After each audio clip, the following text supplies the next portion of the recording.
Hey, Tony Gasson here. Now y'all got to forgive me if you hear my loud AC up there. I had to turn that AC on in the very front instead of the AC in the back because that'll be too loud. But listen to me. There's something here that I've been hearing a lot of. And the same thing goes with men as it goes for women. But I've been hearing a lot of men just bashing women and just talking about women dirty and women nasty and women this and that, women cheating and women, women hate their baby daddies and women this and women that. And it's like, listen. Don't, because see, I'm married, and I'll tell you the truth. When I was broke, my wife did not give me any issues. My wife did not yell at me. My wife didn't curse at me. My wife didn't argue with me. My wife didn't give me any issues. Now, if I didn't talk to her right, I didn't treat her right, she shut that down. She didn't know if I was going to be there for her. She didn't know if I was going to stay out of the street life. She didn't know that. So she had some uncertainty. So I know her mind probably was thinking of her exit plan. Her mind probably was looking at other options. Probably thinking of, well, who would she date? Who would she be with? I know as a human, her mind was thinking of a backup plan when I wasn't all the way solid, but we hadn't had a baby. But when I got all the way solid, she still did not argue, did not curse, did not yell. Still was not too needy, not too beggy. The only thing about my wife that I had to check is I had to say to her, hey, listen, you got some insecurities from somewhere that you body conscious. You too worried about your body. So but nothing wrong with your body. You're in shape, your legs sexy, your legs look amazing. Nothing wrong with your body. So if I say something that's a joke to you, I'm only joking with you because that's how my dad used to joke with my mom, and my mom would fall out laughing. I say, so nothing I say is with bad intentions. But if you getting sensitive and pouting about every little thing, you need to identify where that come from. Because if we in a relationship and we can't joke with each other, then that's unhealthy. That's the only thing I had to tell my wife one time when we very first started dating, because she literally would pout if I say something. And it wouldn't be nothing crazy. It might be like, wow, girl, you eat more than me. You done beat me eating. That is so rude. Why would you say that? I'm just saying, I was just saying, you finish your red beans and rice before I finish mine. I thought you ain't like fried chicken. You Jamaican. Y'all don't eat fried chicken, do it? It'll be something like that right there. And it'll be true. So it's like, listen, it's the truth. You just beat me eating. What you getting sensitive about that for? But she made it look like I was calling her something. I'm like, listen now, you can't be that sensitive now. You can't be that sensitive. Because then when something happened to me, she'd be the first one to call it out. Your hair looking a little thin there. Why don't you go bald? But back then it'd be like, them shorts a little big, aren't they? You can fit me and you in them shorts. She'll say something like that. Them shoes a little, is that your shoe size? Because it looked like you fit a whole nother foot in the back of them shoes. So I'm like, so you could joke with me, but I can't joke with you. Come on now. Come on now. But see, what had happened is, so that was the only issue. That was the only issue my wife would give me. Now, any other thing else she'll do, it really, I wouldn't know about it. And like they say, what you don't know won't hurt you. So it wasn't no blatant disrespect. But what I'm hearing so many men talking about women this, women this, women this, it's like, listen, bro. That's your woman. That's your woman. Don't be putting that on all women. The same way you say, oh, don't say all men. Don't say that ain't all men. You saying men this, men that. That ain't all men. So guess what? That ain't all women. That ain't all women. And then don't say some women, but you really mean all. Don't say a lot, but you really mean all. Don't say some one sentence and then the next sentence you going back to saying all. And it's like, listen, don't take out your anger with your baby mama on all women. Don't lump in all women because your baby mama dogged you out. Because your baby mama is childish. Because your baby mama slice your tires. Because your baby mama bust your windows out. Because your baby mama call the police on you. Don't go bashing all women. That is your baby mama. That's your woman. But then at the same time, if you want to verbally bash your woman, ask yourself, is she doing all of this unprovoked? Ask yourself that. Were you an angel? Did you cheat on her? Did you curse at her? Did you emotionally cheat on her? Did you verbally abuse her? Did you emotionally abuse her? Did you physically abuse her? Ask yourself, did you treat her like a queen and then she savagely dogged you out? She cheated on you. She lied on you. She stole from you after you was treating her absolutely amazing. You were not lying to her. You were not cheating on her. You were not abusive or controlling to her. You were absolutely amazing. You treated her with respect and class. You were 100% faithful to her as far as she knew. Because you might have did some stuff that she didn't know about. But as far as she knew, you was 100% faithful to her.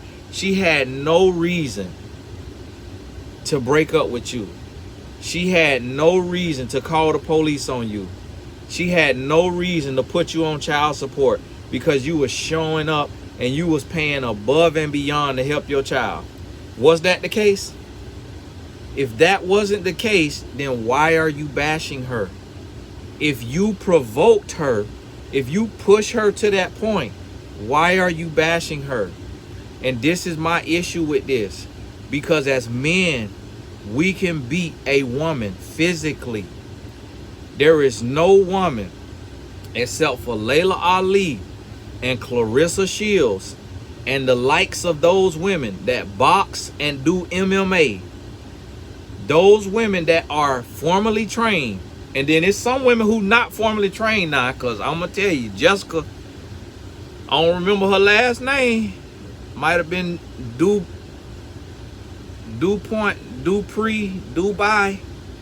She gave my cousin a run for his money. We was in middle school. We probably was in 8th grade. I don't know how they got in a fight. My cousin used to take up for me too. He was sitting beside me and she was sitting behind him. I don't know how this fight broke out. I think it was he went to move his chair back and he hit her chair. And she moved her chair back and hit his chair. And then, I don't know how this fight broke out, but I'm figuring that's the only way it had to break out. Unless he threw some food and it landed on her. I don't know how this fight broke out, but when I tell you this fight was about a tie, I was shocked. I was like, what, this girl got some hand? Woo!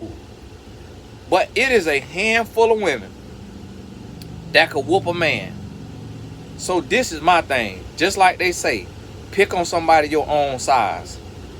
If you know this woman is feminine, she not trying to be no man, she not trying to dress like no man, she not trying to whoop no man, then why are you picking on this woman? If this woman trying to whoop a man, but you provoked her and you push her to the point that she want to fight you, then why are you bashing this woman?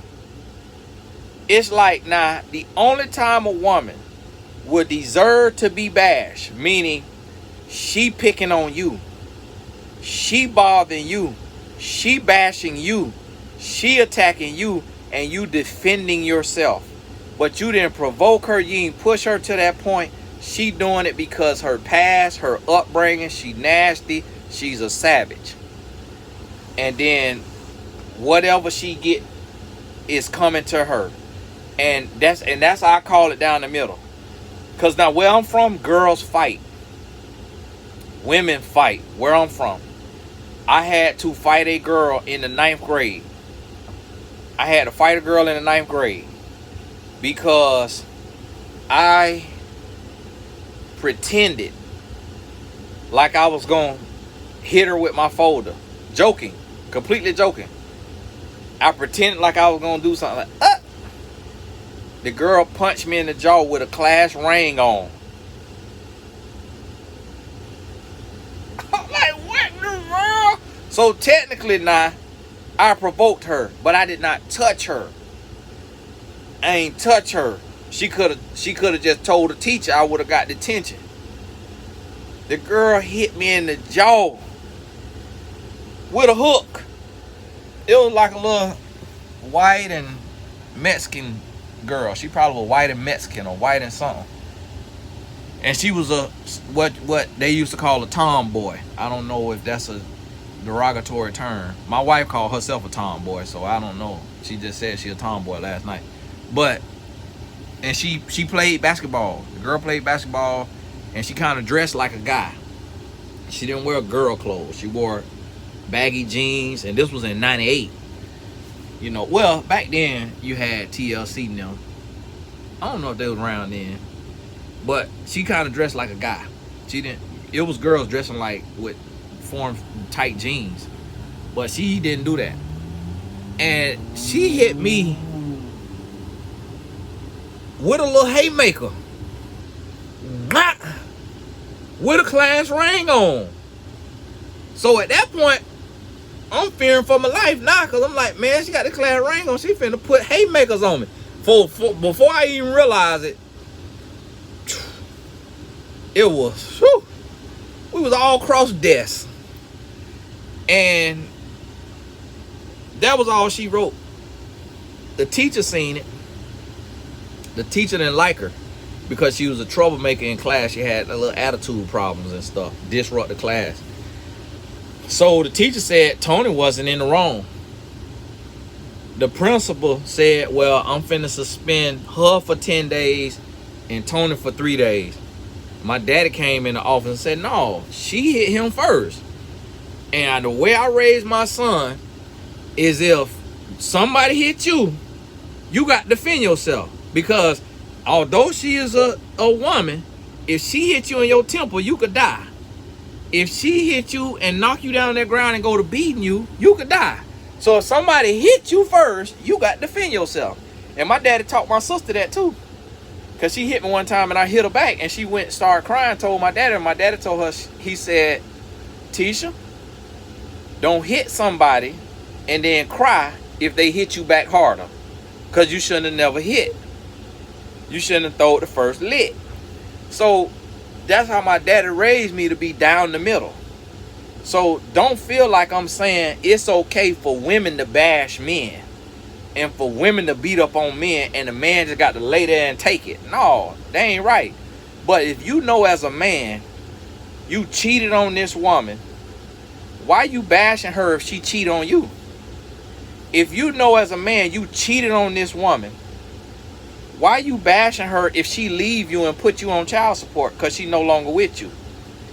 If you know as a man you paying this woman less money than you supposed to be paying her according to the child support laws, why you bashing her if she go put you on child support if you not paying and helping financially the way you supposed, on the level you supposed to be helping?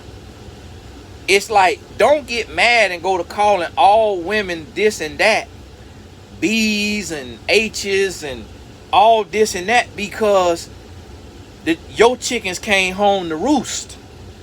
Because you want to be a dog, you want to be controlling, you want to be a cheater, and then when the stuff hit the fan and it blow up in your face, now you want to be calling a woman a B and a H and all of this here.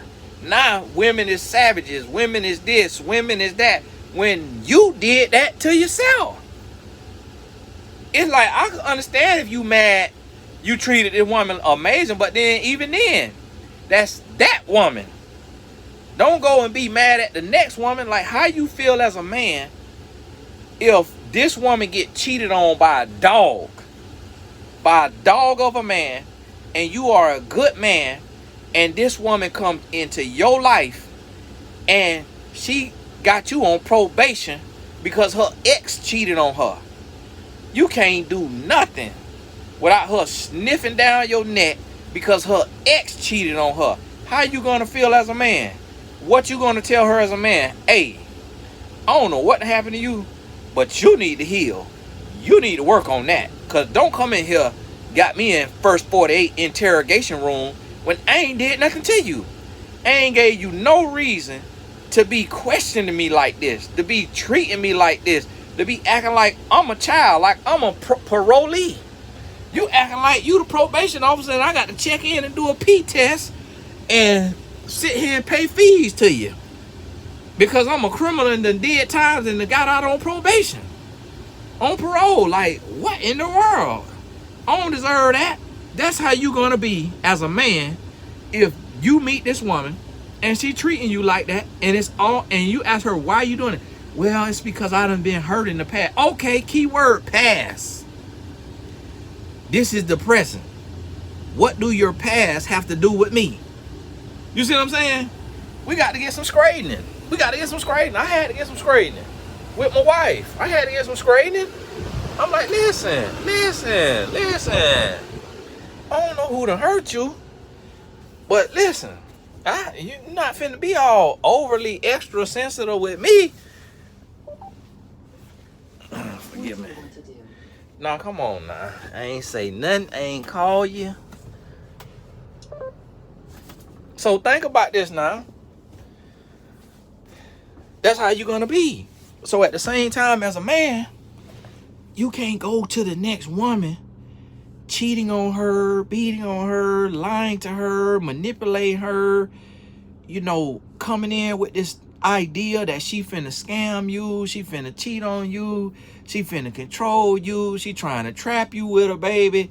You can't come in with that preconceived notion because your ex did you wrong, because your baby mother did you wrong, because y'all ain't work out. As a man, you got to look yourself in the mirror and say, okay, what did I do?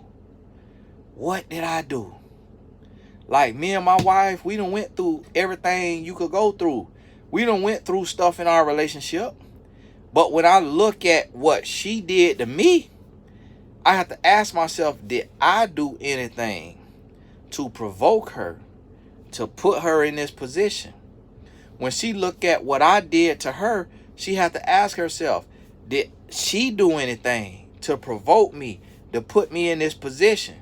If we said something or did something that we wouldn't otherwise be proud of, we not proud of, we have to really look and say, what role did I play in this? So this is the thing. Don't get mad, scratch your booty and get glad.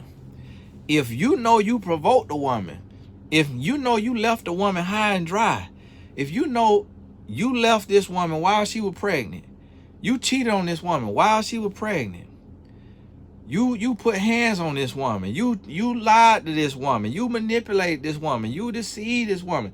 If you know you did this stuff, you can't be mad with women in general based on what she did back to you. You can't be mad about that. And if you get mad with her because of what she did to you that you did not deserve, keep it with her. That's between you and her. Don't take that to the next woman. Don't take that to your son and tell him, boy, these women ain't no good. Boy, you can't trust these women. Boy, you got to really, hey, don't trust no woman. Boy, hey, listen, don't stress yourself trying to be faithful to no woman, because you'll be faithful to her and she cheating on you. Listen, don't go sharing that narrative because it happened to you. Because a lot of time, what I'm noticing with men, a lot of time when we lame and we don't know what's going on, we don't know ourselves, we don't know, we ain't got the knowledge, we ain't took the time to get the knowledge about women, and we lame to the women, we lame to the games that's being played. Then we take and we go and we get this woman because she got booty or beauty, and she's a savage from day one, but we picked her for her sex appeal, and she's been used for sex her whole life.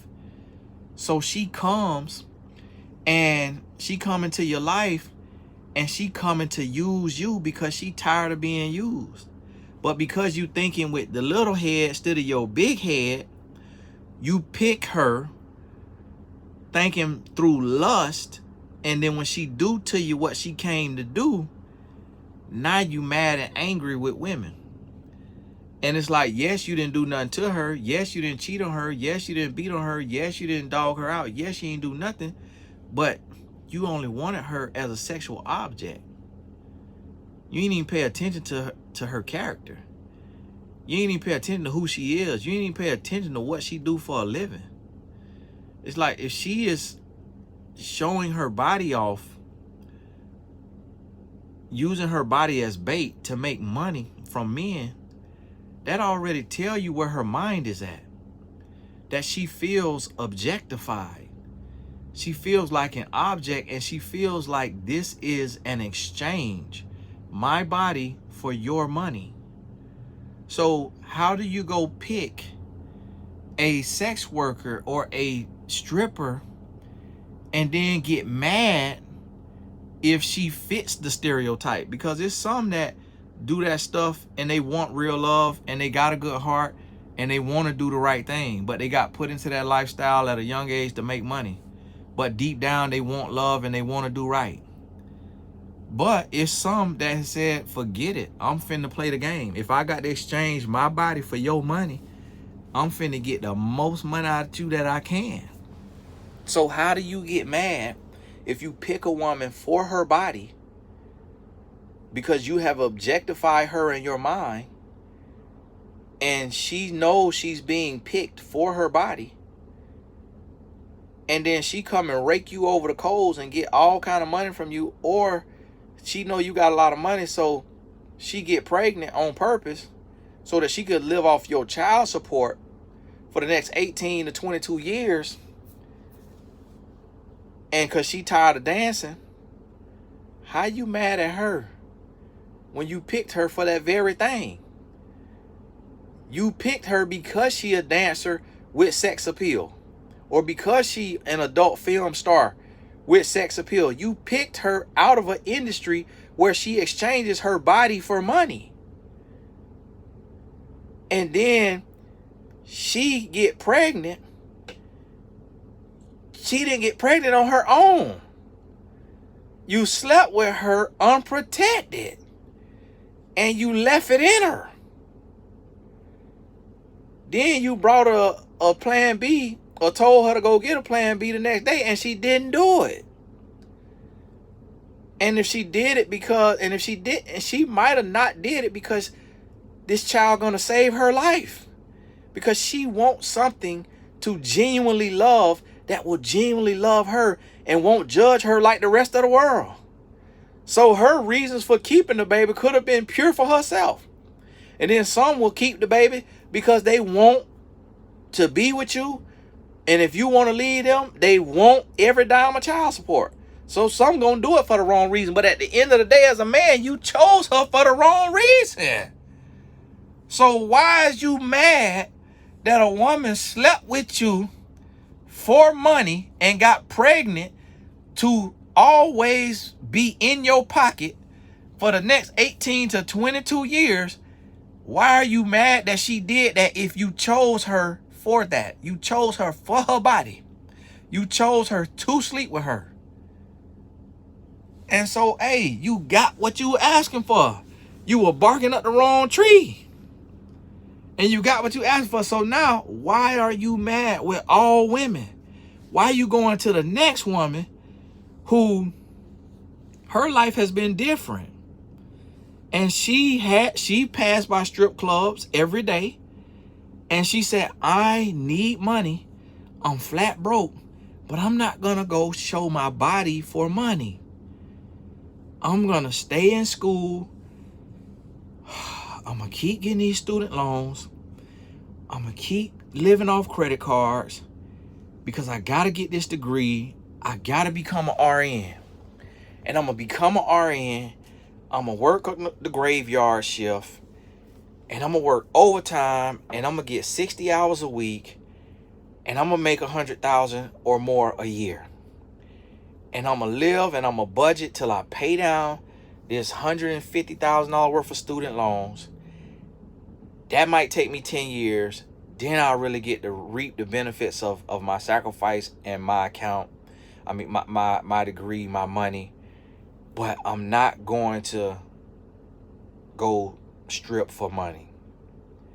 And then now you leave the dancer or the porn star or the whoever, the IG model or the bottle server, or it could be a real estate agent. It could be a lawyer.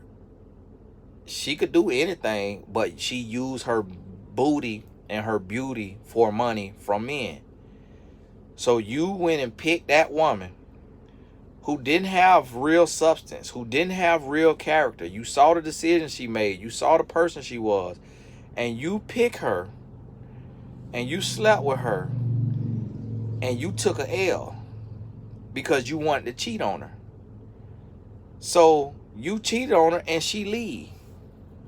But she leaving and now you mad because you done spent $100,000 on her and now she done left you. And it could be because she changed her life. She changed her mind. She done grew. She done learned. But now you angry with her.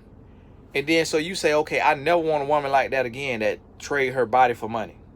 So then you go get a woman who don't trade her body for money. But she want love and she ready for love. And you go and you play a role as a man that you a good man, but really you despise women. So now you come to this woman and you despise women and you cheat on her or you manipulate her or you use and abuse her when she was living her life purely, doing the right thing. And now you come and break her heart because your heart was broke by this woman that you wanted for the wrong reasons anyway. You see the vicious cycle? This was happening. And this, as men, what we got to stop doing. We got to stop doing that. Got to stop making every woman pay or lumping every woman in because of what your ex-wife or because of what your baby mother, your child's mother did to you. Got to stop hurting the next woman because of what the last woman did to you. And you got to evaluate yourself and your pickability and how you and why you pick that woman and what you need to learn and grow and change about you so that you pick different women, better women based on their character and not just based on their booty and their beauty. That's what you got to learn. Hey, this Tony Gaskin. God bless you. And of course, it's 30 minutes, so I left out a whole lot of points, but you know what I was trying to get at. If I stepped on your toes, forgive me. God bless you. Don't get mad, scratch your booty, and get glad. We'll talk soon.